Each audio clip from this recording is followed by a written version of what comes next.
If someone was open, Johnny Moore was going to find them, as Moore was one of the best passers in the NBA at one point in time, even leading the league in assists one season, always being a pass-first guard but could score as well when called upon, and in particular in the 1983 playoffs, where Moore put together one of the best postseason runs in history that you never hear talked about, averaging 20-plus points a game while leading the postseason in 3 separate categories of assists, steals, as he was also a pest on defense, and 3-point field goal percentage, helping the Spurs go to the Western Conference Finals, looking like one of the best guards in the entire league, all before it was taken away from him as he came down ill with a rare form of meningitis called coccidioidomycosis, or commonly referred to as desert fever, which was an inflammation of the brain causing dizziness, headaches, and nausea, all of which were to an unbearable amount.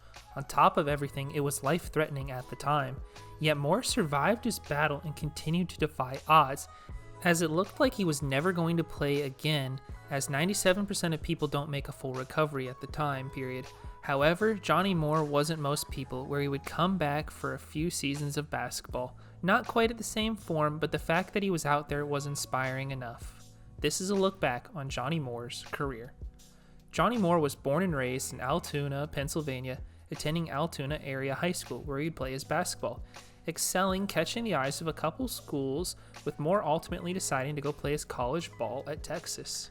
Johnny Moore was joining a struggling Texas team, but that provided him an opportunity to start day one, where Moore his freshman year went on to average 13.6 points, also racking up assists, but I couldn't find assist totals per game until his senior year. Johnny Moore his freshman season was a bright spot for Texas as they went 9-17. Moore his sophomore year improved his game to 15.9 points per game, slowly helping Texas improve as well, going 13-13. Johnny Moore his junior year took on a more facilitating role, averaging 13.5 points and 5.1 rebounds, as he would guide the Longhorns to a 26-5 record, becoming SWC regular season champs. They would not make the NCAA tournament, however, but they would be competing in the NIT. Moore would go on to play great in the NIT, leading Texas to 4 straight victories, becoming the NIT champs. Johnny Moore his senior year continued a similar role to the prior year, setting up everyone on the team, averaging 10.2 points, 4.4 rebounds, and 8.3 assists, which is still a record at Texas for assists per game in a season, helping Johnny Moore make first-team All-SWC for his play, as he guided Texas to another strong regular season as well, going 21-8, becoming SWC regular season champs again, making the NCAA tournament this go-around as a 4 seed, but would proceed to be knocked out early in their first game to their rivals in Oklahoma, despite Moore's best efforts as he scored 18 points, 7 assists, 7 rebounds, and 3 steals. Johnny Moore's career was over after starting every game of his career at Texas over 4 years. Moore left Texas as the all-time career assists leader with 714 and remains second all-time in assists per game for the school at 6.38. Johnny Moore entering the NBA was not highly sought after as a prospect, despite his strong college career, with people fearing his game would not be able to translate as he was never truly a high scorer. Johnny Moore in the 1979 NBA draft was selected in the second round with a 43rd overall pick by the Seattle Supersonics. A day later, Moore was on the move as Seattle sold his player rights to the San Antonio Spurs. Johnny Moore did not have a spot on the roster entering training camp as a second-round pick, so he'd have to fight to compete for his job. Moore would ultimately fall 1 spot short, being the last man cut. After being cut, Johnny Moore would return back to Texas, joining the team as an assistant coach, and during this time he would work on his own game before and after practices. And when next season came around, the Spurs extended Johnny Moore an invite to training camp to try to make the team again. Moore impressed this time, making the roster with his ability to set up other players being shown and highlighted throughout. Johnny Moore made a playoff competitor of a team in the Spurs, who were led by George Gervin and James Silas. Moore stepped into the backup point guard position behind Silas, where he went on to average 7.4 points, 4.5 assists, and 1.5 steals, for a Spurs team that was thriving, going 52-30, picking up the 2 seed, meeting the Houston Rockets in the playoffs with Moses Malone and Calvin Murphy. The Spurs entered as favorites, but the Rockets hanged around in the series as Moses Malone was a force down low and on the glass. forcing the series to go to a Game 7. Game 7 saw Calvin Murphy get hot from the floor, scoring 42 points, upsetting the Spurs. Johnny Moore, in his first postseason experience, averaged 6 points, 3.9 assists, and 1.4 steals. In the offseason, the Spurs decided to trade away James Silas, making Johnny Moore the starting point guard. Moore excelled with the team's trust, going on to average 9.4 points, 2.1 steals, and led the NBA in assists with 9.6. San Antonio remained competitive despite trading away Silas thanks to Moore, on top of a move that they traded for Mike Mitchell mid-season to be the team's second leading scorer, with the Spurs finishing the year going 48-34, entering the playoffs as a 2 seed, where in the Western Conference semis, they'd be facing the Seattle Supersonics headed by Jack Sigma and Gus Williams. The series went on to have several close games, yet when it mattered most, Gervin came through, pushing the Spurs over the top 4-1, with Moore's best game of the series being Game 2, where he scored 14 points and handed out 14 assists. The Spurs in the Western Conference Finals faced a loaded Lakers team with Kareem Abdul-Jabbar, Magic Johnson, Bob McAdoo, Norm Nixon, Jamal Wilkes, and Michael Cooper. And to no surprise, the Lakers went on to sweep the Spurs 4-0 as Norm Nixon was lights out from the floor. Johnny Moore, over the run to the conference finals, averaged 10.4 points, 1.7 steals, and a playoff-leading 10.3 assists.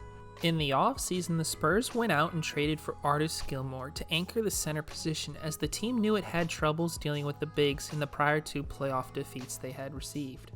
Johnny Moore picked up next season where he left off last, averaging 12.2 points, 2.5 steals, and 9.8 assists, helping the Spurs go 53-29, again making the playoffs as a 2 seed, where they'd be facing the Denver Nuggets with Kiki Vandeweghe, Alex English, and Dan Issel. The Spurs would cruise this series, winning via a gentleman's sweep, as Johnny Moore was a large reason why. Game 1, he scored 24 points and had 17 assists.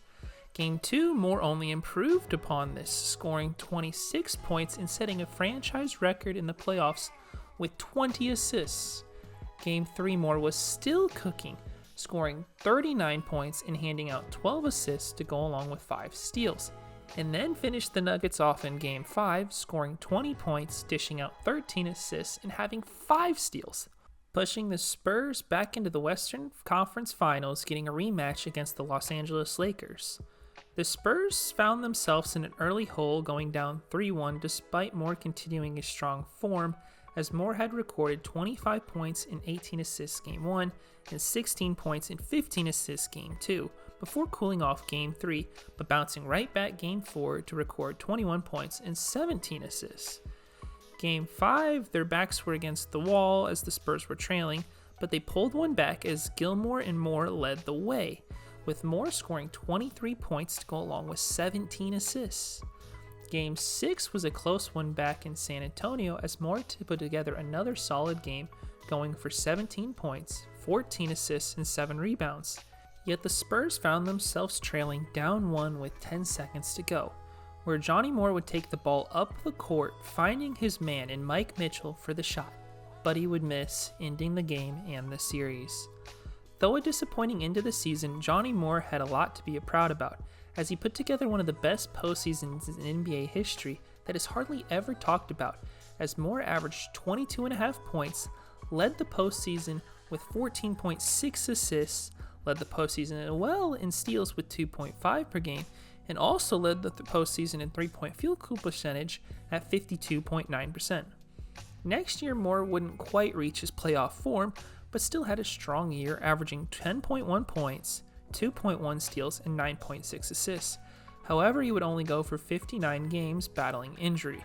With Moore banged up and the Spurs going through 2 new head coaches, the team struggled, going 37-45, missing the playoffs 1 year removed from a conference finals appearance. Johnny Moore next season went on to have a career year, averaging 12.8 points, 2.8 steals, and 10 assists. Meanwhile, the Spurs bounced back thanks to Moore somewhat, going 41-41, making the playoffs as a 7 seed, getting a series round 1 against the Denver Nuggets with Alex English, Fat Lever, Calvin Nett, and Dan Issel. The series was full of hard-fought contests as the Nuggets took a 2-1 lead in large parts due to English's play, before the Spurs tied the series up Game 4 after a big game for Moore as he recorded a triple-double with 17 points, 16 assists, and 10 rebounds. However, in the decisive Game 5, the Nuggets blew out the Spurs, sending them home 3-2. Over the series, Johnny Moore averaged 13.2 points, 2 steals, and 8.4 assists. In the offseason, the Spurs traded away the aging George Gervin, signaling a rebuild, where they would start it off strong, selecting Alvin Robertson in the draft. Johnny Moore looked to be in the same form again, averaging 13 points, 9 assists, and 2.5 steals in his first 28 games. Then things took an abrupt turn, as Moore contracted a rare form of meningitis called coccidioidomycosis, or desert fever, which is an inflammation of the brain causing dizziness, headaches, and nausea, all of which to an unbearable amount, and was life-threatening at the time. Johnny Moore would require surgery, which was rather rough at the time, with 97% of people not making a full recovery. Moore would lose 30 pounds in the process, looking unlikely to ever return to the basketball court. Without Moore, the Spurs barely made the playoffs, going 35-47 before being swept by the Lakers. Next season, Johnny Moore would attempt a comeback and defy the odds, becoming a part of the 3%, making it back onto the basketball court to play in 55 games to average 8.6 points and 4.5 assists, even further becoming a San Antonio Spur fan favorite. Moore's unlikely return to play was a bright spot on the year for the Spurs as they struggled, going 28-54, missing the playoffs. Next season came around, it was clear Johnny Moore had regressed in his play further, suiting up for 4 games for the Spurs before they decided to release him. Johnny Moore would go on to sign a contract joining the New Jersey Nets, but his stint wouldn't last very long there either, playing in only 1 game before being released, ending his season early. Johnny Moore on the year between the New Jersey Nets and the San Antonio Spurs played in 5 games, averaging 1.6 points and 2.4 assists. As the next season came along, no NBA team called for his services, so Moore went on to play in a Mexico basketball league to showcase that he still could play, and it was apparently enough to convince the San Antonio Spurs the following season to bring back Johnny Moore for another go-around. The Spurs were an all-new team since Moore had left, having David Robinson, Rod Strickland, Terry Cummings, Willie Anderson, and Sean Elliott. Johnny Moore would come in for the team this year and provide spot minutes, going for 53 games, averaging 2.2 points and 1.5 assists, for a Spurs team that was thriving again, going 56-26, picking up, of course, the number 2 seed. Round 1, the Spurs swept the Nuggets comfortably thanks to the trio of Robinson, Anderson, and Cummings. Round 2 brought the Portland Trail Blazers with Terry Porter, Clyde Drexler, and Jerome Kersey. The series was neck and neck as each team's star players had standout performances, seeing the series go to a Game 7. In Game 7, it was close just like the rest of the series, but it had looked like the Spurs were about to advance, being up late before the Blazers rallied, scoring 7 points in 65 seconds, forcing overtime, where the Blazers would go on to win late as Strickland had an ugly turnover, ending the game and series. Johnny Moore over the postseason had averaged 1.8 points, 2.3 steals, playing 9.6 minutes a night. After the year, the Spurs waived Moore, with Johnny Moore deciding to retire afterwards. Johnny Moore, over 9 years in the NBA, averaged 9.4 points, 7.4 assists, and 2 steals. Though Moore's career was cut short by a rare condition, he had left his mark in his time he had with San Antonio, as the organization went on to retire his number 00, playing almost his entire career with the team. Johnny Moore will be looked back upon as a pass-first point guard, setting up his teammates at the opportune time, and if you were open, Moore was going to find you, culminating in Johnny Moore leading the league in assists. On top of his elite passing, Johnny Moore played great defense, picking up steals on the regular, whether it was stripping his man or playing the passing lanes well. Moore would also hold his own scoring, especially in the playoffs in 1983, putting together an unbelievable stretch of basketball, averaging 20-plus points while leading the playoffs in the following categories of assists, 3-point field goal percentage, and steals, helping the Spurs go to the conference finals before falling. Before the later part of Moore's career was taken away from him due to desert fever, Yet he made a more than improbable comeback to play a couple more years in the league, defying the odds before retiring. Johnny Moore had cemented himself as a fan favorite for his perseverance through the tough times of everything and always being a team player first and foremost.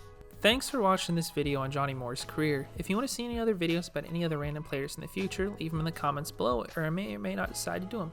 Who knows? Thanks again for watching. This has been Skid Denver.